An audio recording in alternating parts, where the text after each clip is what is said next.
Hello guys, कैसे हैं आप लोग। मैं हूं रिक्की और हमारे यूट्यूब चैनल निर्मला निर्वाण क्लासेस में आप सभी का हार्दिक स्वागत है।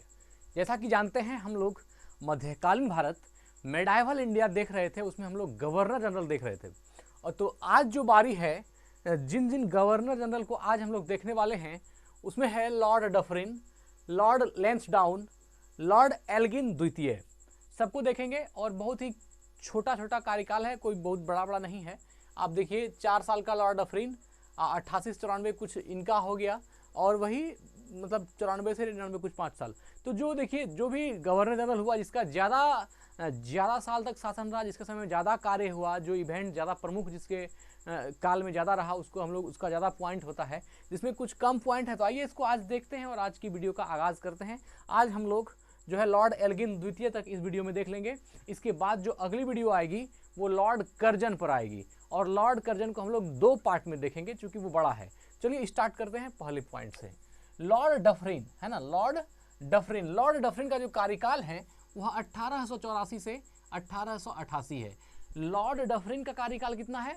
1884 से 1888। यह जो है लॉर्ड डफरिन का कार्यकाल हो गया। सबसे पहले याद रखेंगे, आगे देखते हैं।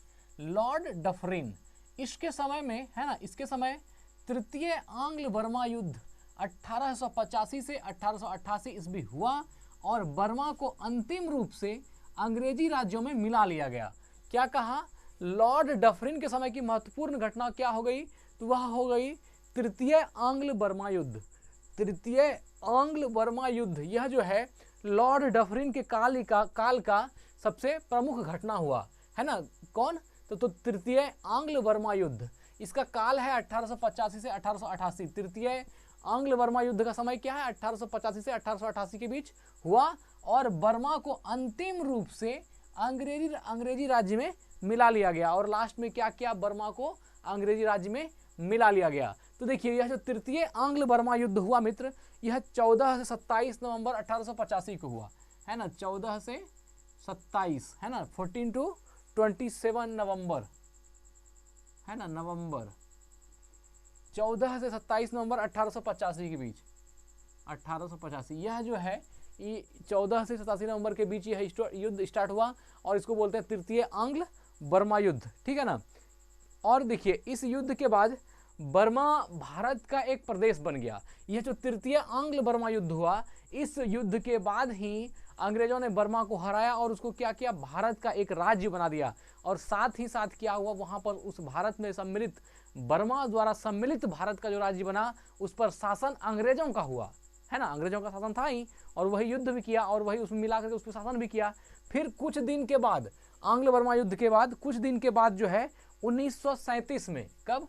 1937, 1937, 1937 में अंग्रेजों ने बर्मा को अलग किया और भारत को अलग किया।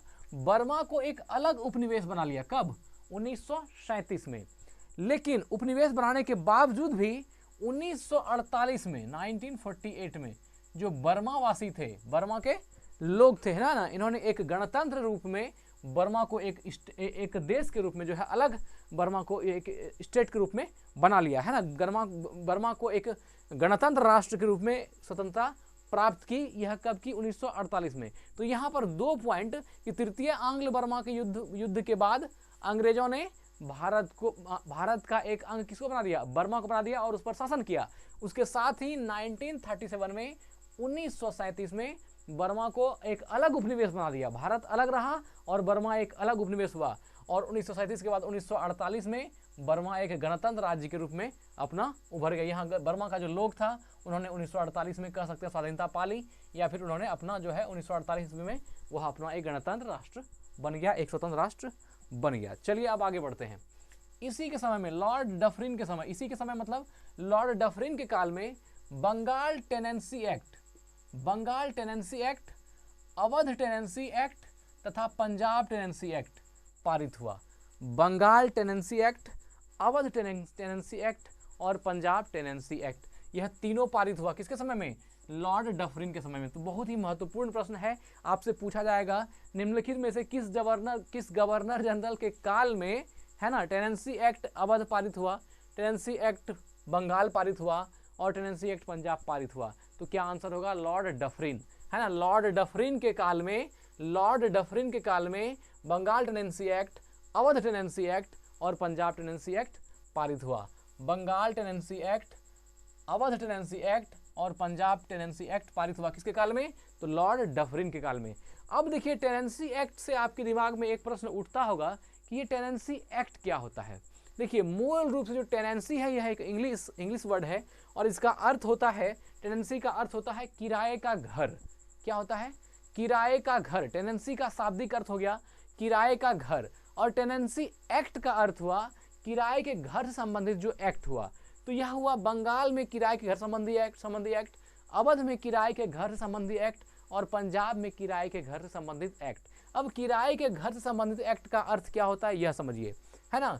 सरकार ने किराएदारों को जमींदारी उत्पीड़न से बचाने के लिए, जो गवर्नमेंट थी, उन्होंने क्या किया, जो भी जमींदारी प्रथा वाले लोग थे, जमींदार से जुड़े हुए लोग थे, वह जो किराएदारों का शोषण करता था, उन चीज़ों से बचने के लिए, है ना, तो सरकार ने किराएदारों को जमींदारी उत्पीड़न के सबसे बुरे पहलुओं से बचाने के लिए कानून बनाने का वादा किया और परिणामतः 1885 ईस्वी में टेनेंसी एक्ट ला दिया। सरकार ने लोगों से, आम जनता से अपील की कि हम जो है जमींदारों से आप लोगों को मुक्त करेंगे।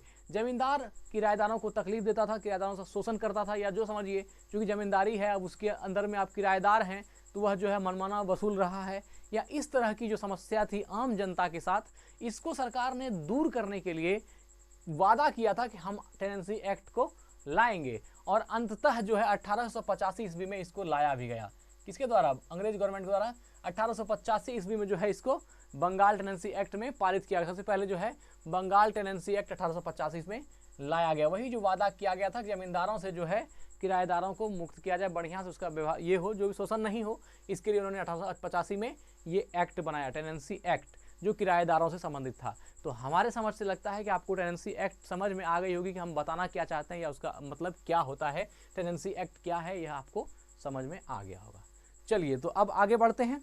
अगला है इसके समय में, किसके समय में? लॉर्ड डफरिन के समय में। इसके समय की सबसे महत्वपूर्ण घटना थी 28 दिसंबर 1885। 28 दिसंबर 1885 को बम्बई में A.O. ह्यूम के नेतृत्व में भारतीय राष्ट्रीय कांग्रेस की स्थापना। भारतीय राष्ट्रीय कांग्रेस की स्थापना। एक बात देखिए, यह बहुत ही महत्वपूर्ण बात है। इसके समय में अर्थात लॉर्ड डफरिन के काल की सबसे महत्वपूर्ण घटना थी 28 दिसंबर 1885 ईस्वी को बम्बई में A.O. ह्यूम के नेतृत्व में भारतीय राष्ट्रीय कांग्रेस की स्थापना। A.O. ह्यूम के नेतृत्व में क्या हुआ? भारतीय राष्ट्रीय कांग्रेस की स्थापना हुई। और यह किसके काल में? तो लॉर्ड डफरिन के काल में। देखिए, मूल रूप से यह जो आप समझ सकते हैं, भारतीय राष्ट्रीय कांग्रेस की जो स्थापना A.O. ह्यूम के साथ हुआ, A.O. ह्यूम ने जो इसकी स्थापना की, है ना, या A.O. ह्यूम के नेतृत्व में जो भारतीय राष्ट्रीय कांग्रेस की स्थापना हुई, इसकी नींव तो उस दिन पड़ गई थी जब इल्बर्ट बिल को वापस ले लिया गया था। इल्बर्ट बिल वापस लेते ही जो है भारतीयों में रोष आ गया। इल्बर्ट बिल में यह कहा गया था कि एक भारतीय न्यायाधीश भी अंग्रेजों के, यूरोपियों के, ब्रिटिशों का भी जो है वह जज होगा, वह न्यायाधीश होगा, न्याय करेगा।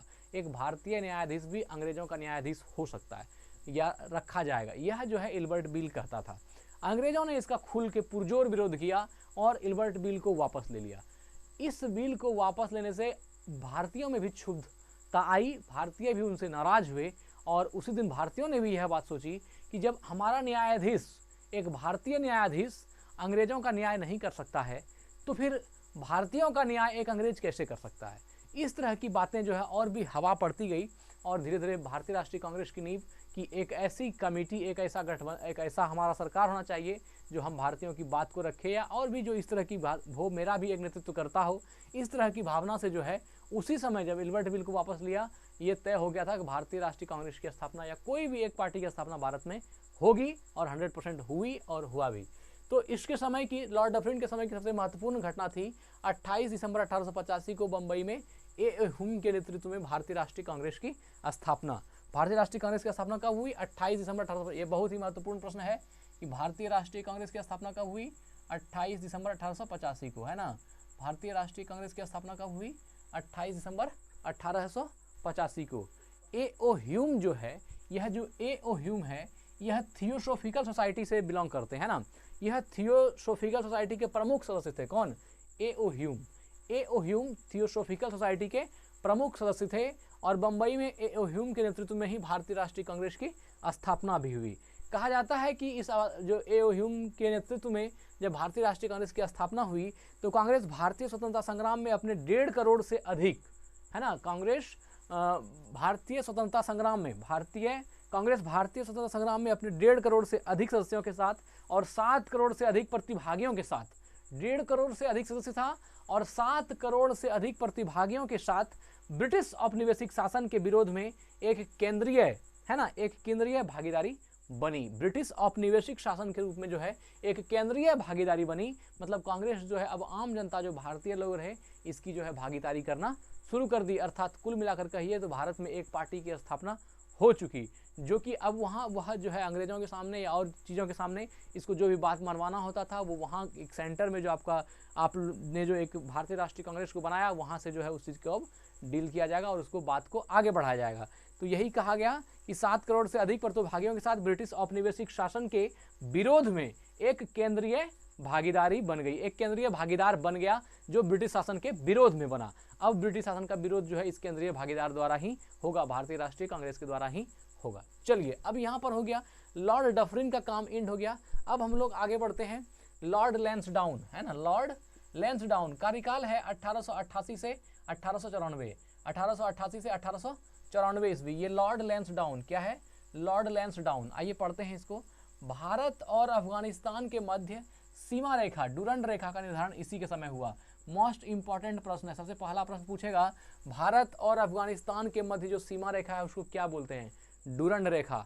भारत और अफगानिस्तान, भारत और अफगानिस्तान के मध्य जो सीमा रेखा है, भारत और अफगानिस्तान के मध्य जो सीमा रेखा है उसका नाम क्या है? डूरंड रेखा। भारत और अफगानिस्तान के मध्य जो सीमा रेखा है उसका नाम है डूरंड रेखा। और इसका निर्धारण किसके कार्यकाल में हुआ?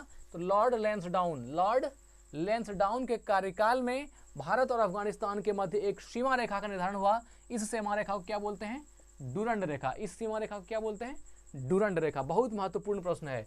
चलिए, और डूरंड रेखा किसके कार्यकाल में हुआ? लॉर्ड लैंसडाउन के कार्यकाल में। आगे बढ़ते हैं। 1891 ईस्वी में दूसरा कारखाना अधिनियम लगाया गया। क्या लगाया गया? दूसरा कारखाना अधिनियम लगाया गया, जिसमें स्त्रियों को, यह अधिनियम स्त्रियों के लिए था ना, स्त्रियों को 11 घंटे प्रतिदिन से अधिक काम करने पर प्रतिबंध लगाया गया। मतलब दूसरा कारखाना अधिनियम जो लगाया गया इसमें बात की गई कि स्त्रियों को जो है 11 घंटे प्रतिदिन से अधिक काम करने पर प्रतिबंध लगाया गया। साथ ही सप्ताह में एक दिन छुट्टी की व्यवस्था की गई और एक दिन क्या कहा गया? छुट्टी का व्यवस्था भी किया गया। दूसरा कारखाना अधिनियम स्त्रियों के लिए लगाया गया और इसमें क्या कहा गया? एक स्त्री जो है एक दिन में 11 घंटा ही काम करेगी, इससे अधिक काम नहीं करेगी। और दूसरा क्या? दूसरे इससे अधिक काम करने पर प्रतिबंध लगा दिया गया और सप्ताह में एक दिन छुट्टी की व्यवस्था भी दी गई। तो यह किसके कार्यकाल में? लॉर्ड लैंसडाउन के कार्यकाल में। 2 ही पॉइंट था, एक भारत अफगानिस्तान के मध्य सीमा रेखा डूरंड रेखा कहलाती है और एक था 1891 में दूसरा कारखाना अधिनियम लगाया गया जिसमें स्त्रियों को 11 घंटे प्रतिदिन। आपसे प्रश्न पूछा जाएगा कि वह अधिनियम कौन सा था जिसमें स्त्रियों को 11 घंटे प्रतिदिन से अधिक काम करने पर प्रतिबंध लगाया गया? तो वहाँ करेगा दूसरा कारखाना अधिनियम, तीसरा कारखाना अधिनियम, चौथा कारखाना अधिनियम। तो क्या आंसर होगा? दूसरा कारखाना अधिनियम। और किस गवर्नर जनरल के कार्यकाल में हुआ? तो लॉर्ड लैंसडाउन के काल में। किसके काल में? लॉर्ड लैंसडाउन के कार्यकाल में। चलिए आगे बढ़ते हैं। अब आते हैं लॉर्ड एल्गिन द्वितीय। लॉर्ड एल्गिन द्वितीय, लॉर्ड एल्गिन द्वितीय, इसका कार्यकाल है 1894 से 1899, 1894 से 1899, 1894 टू 1899, 1894 टू 1899, 1894 से 1899। ये लॉर्ड एल्गिन द्वितीय किसका है? तो यह लॉर्ड एल्गिन द्वितीय का है। लॉर्ड एल्गिन द्वितीय। आगे बढ़ते हैं। देखिए, लॉर्ड एल्गिन द्वितीय जो है यह बहुत ही अयोग्य व्यक्ति था। इसमें योग्यता नहीं थी और इसके फादर में भी योग्यता नहीं थी। आप गवर्नर जनरल में देखिएगा लॉर्ड एल्गिन द्वितीय का, जब आप बायोग्राफी पढ़िएगा तो आपको बड़ा आश्चर्य लगेगा कि इसमें जो है कोई योग्यता थी नहीं और इसके बाबूजी में भी कोई योग्यता नहीं थी, लेकिन फिर भी जो है ये सब वहाँ के अच्छे इसमें थे, इसलिए शासन करते रहे। और दूसरा बात था क्या? इसका भाग्य भी खराब था। लॉर्ड एल्गिन द्वितीय का जो इतिहासकार हैं वो मानते हैं कि लॉर्ड एल्गिन द्वितीय का भाग्य भी खराब था, क्योंकि 1896 में लॉर्ड एल्गिन द्वितीय के काल में ही प्लेग फैला था बम्बई में। 1896 में, कब? 1896 में। अब बताइए मित्र, 1896 में कहाँ पर? बम्बई में जो है प्लेग फैल गया। और साथ ही 1896 से 97 में, 1896 से 97 में जो है देशव्यापी अकाल भी इसी काल में पड़ गया। देशव्यापी अकाल पड़ा, और इसमें जानते हैं 10 लाख लोग जो है काल के गाल में समा गया। 10 लाख लोगों की मृत्यु हो गई, 10 लाख लोगों की मृत्यु हो गई। तो इसको किस तरह से लॉर्ड एल्गिन को अच्छा आदमी का, मतलब अच्छा ये कहा जाए? तो लॉर्ड एल्गिन के काल में क्या हुआ आप देखिए, दोनों ही ना योग्यता अच्छी ना भाग्य अच्छा। और 1896 में आया, 1896 में बम्बई में जो है प्लेग भी फैल गया और बहुत लोग मर गए। फिर 1897 में देशव्यापी अकाल भी पड़ गया और इसमें 10 लाख लोग मर गए। तो इसके कार्यकाल को बहुत अच्छा नहीं माना गया और इसको भी अच्छा नहीं माना गया। चलिए, भारत को तलवार के बल पर विजित किया गया। भारत को तलवार के बल पर विजित किया गया और तलवार के बल पर ही इसकी रक्षा की जाएगी। देखते हैं इसका भाषा कितना खराब है। भारत को तलवार के बल पर विजित किया गया और तलवार के बल पर ही इसकी रक्षा की जाएगी। यह कथन लॉर्ड एल्गिन द्वितीय का था। किसका था? लॉर्ड एल्गिन द्वितीय का है। तो यह मोस्ट इंपॉर्टेंट प्रश्न है, कई बार पूछा जाता है। भारत को तलवार के बल पर विजित किया गया और तलवार के बल पर ही इसकी रक्षा की जाएगी। यह कथन किसका है? लॉर्ड एल्गिन द्वितीय, लॉर्ड एल्गिन द्वितीय की, लॉर्ड एल्गिन द्वितीय की जो यह है, इसको याद रखिएगा। लॉर्ड एल्गिन द्वितीय की क्या कहा था? भारत को तलवार के बल पर विजित किया गया और तलवार के बल पर ही इसकी रक्षा की जाएगी। तलवार के बल पर इसको जीता गया है और तलवार के बल पर ही इसकी रक्षा की जाएगी। किसने कहा? लॉर्ड एल्गिन द्वितीय ने, लॉर्ड एल्गिन द्वितीय ने। अगला पॉइंट देखते हैं। 1895 से 1898 ईस्वी के मध्य उत्तर प्रदेश, बिहार, पंजाब एवं मध्य प्रदेश में भयंकर अकाल पड़ा। देख रहे हैं ना, 1895 से 1898 में, 1895 से 1898 में जो है ना, ईस्वी के मध्य में उत्तर प्रदेश, बिहार, पंजाब एवं मध्य प्रदेश में भयंकर अकाल पड़ा, बहुत ही ज़्यादा अकाल पड़ा। और यह लॉर्ड एल्गिन द्वितीय के कार्यकाल में पड़ा। साथ ही 1896 में, है ना, 1896 में मुंबई में प्लेग भी फैला और 96-97 में देशव्यापी अकाल भी पड़ा और इस अकाल में देश के 10 लाख व्यक्ति लगभग मारे भी गए। तो इसलिए जो है लॉर्ड एल्गिन द्वितीय कार्यकाल को कुछ खास नहीं माना जाता है, इसको भी कोई खास योग्य नहीं माना जाता है। इसलिए इतिहासकारों ने इसको दुर्भाग्यपूर्ण कहा। किसको? लॉर्ड एल्गिन द्वितीय को। तो आज हम लोगों ने लॉर्ड डफरिन, लॉर्ड लैंसडाउन, है ना, लॉर्ड एल्गिन द्वितीय को देखा। अगली जो वीडियो आएगी वह लॉर्ड कर्जन पर आएगी, है ना, जिन्होंने बंगाल का विभाजन किया। तो लॉर्ड कर्जन को आगे हम लोग अगले वीडियो में देखेंगे। आज वीडियो को यही एंड करते हैं। अगर आपने अभी तक लाइक नहीं किया है वीडियो को तो लाइक कर दीजिएगा प्लीज़, और चैनल को सब्सक्राइब नहीं किए हैं तो सब्सक्राइब कर लीजिएगा, क्योंकि बहुत ही मेहनत से हम आपके लिए लिख कर लाते हैं और आपको आपके सामने प्रस्तुत करते हैं। तो ज़रूर सब्सक्राइब कर लीजिएगा चैनल को।